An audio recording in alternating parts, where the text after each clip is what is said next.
Okay, well, let's flash her up and see what's going to happen here. So.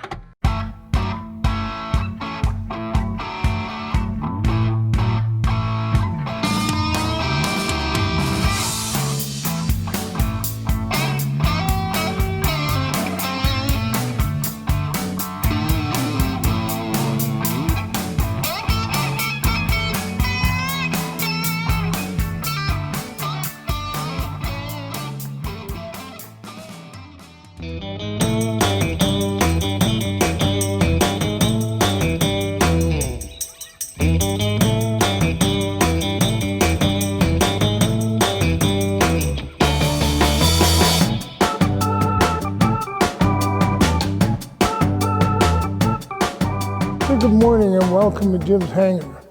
Today we're going to talk about the 421. In the last few films, you guys have been over at in Wetaskiwin where the 182 is, single engine. And this is one we use for when we want to go over the Rockies. We go to Vernon quite a bit, which is about 500 miles from here. And with twin engines, it gives you that much more safety factor. So that's why we got a twin. It goes a lot faster. It's pressurized. And the trouble with the 182, it isn't pressurized, so anything above 10,000, you need to wear oxygen. Where this, you don't need to wear any oxygen. It'll go up to 26,000. Probably push it a little higher if you need to. And the reason it has one distinct thing about the 421 is this raised piece on the engine here. And this is what they call a geared engine. So it's 2 to 3. So the prop moves 3 times to what the engine does. So it's just a gear ratio. They only made them in the 421s. Some people don't like them because they complicate the hell out of stuff. But that's from an engineer's point of view. As from a pilot, it's a lot quieter than the 414 or the 340, which is basically the same plane. One very distinct things about the 400 series, or even the 340, the 414, the 421, the 401, they all have tip tanks. The newer models didn't. This is a B. A C model, you did away with the tip tank, you just had a bigger wing space. So that's the only difference between most of them. The biggest thing is this geared engine. Another thing this has, which is nice if you're going over the Rockies, is this here is de-icing. So this is, it fills up with air coming off the engine. And what it does is if ice gets on here, you hit a button in there and it'll pop the ice off. This will expand. As it moves, the ice gets rough and then it'll break off.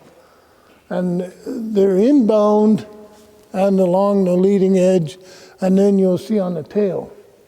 Because if you don't have that, you're in ice, you're in trouble. So, and the prop, of course, it's heated too. So this is a heated prop. This is what this is.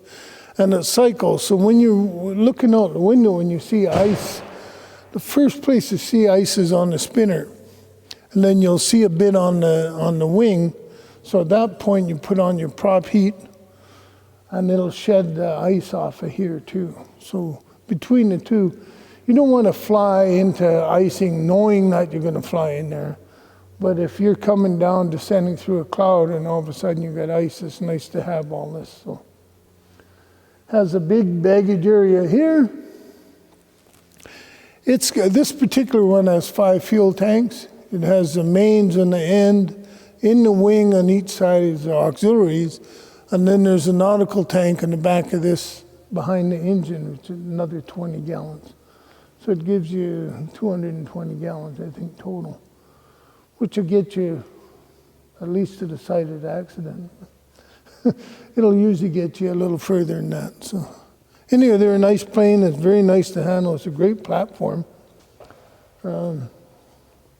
What else? It's got a heated windshield. There again for the ice. And it can take 6 passengers. It's a license for that, single pilot.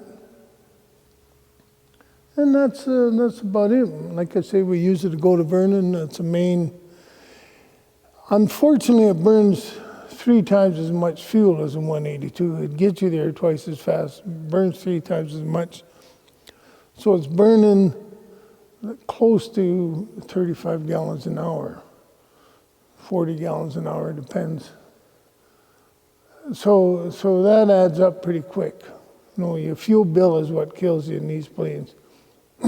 And the fuel price isn't coming down anytime soon. Let's take a quick look inside and look at the panel, because the panel in this has been upgraded to pretty well a glass panel now.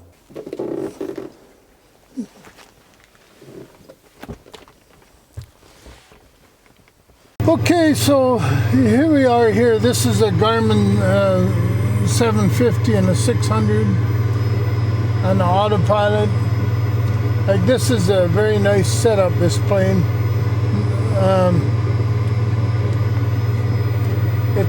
It's almost a glass panel. Here's the weather here. Now what we're doing right now, we're going to add a new system here right away, which is going to put the weather on this screen here. We've got a radar here, a weather radar.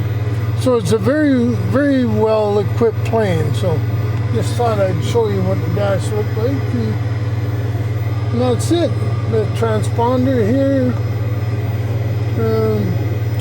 I don't know what else you'd like to see. So thanks for coming around again, and may all your skies be blue, and I'll see you next time.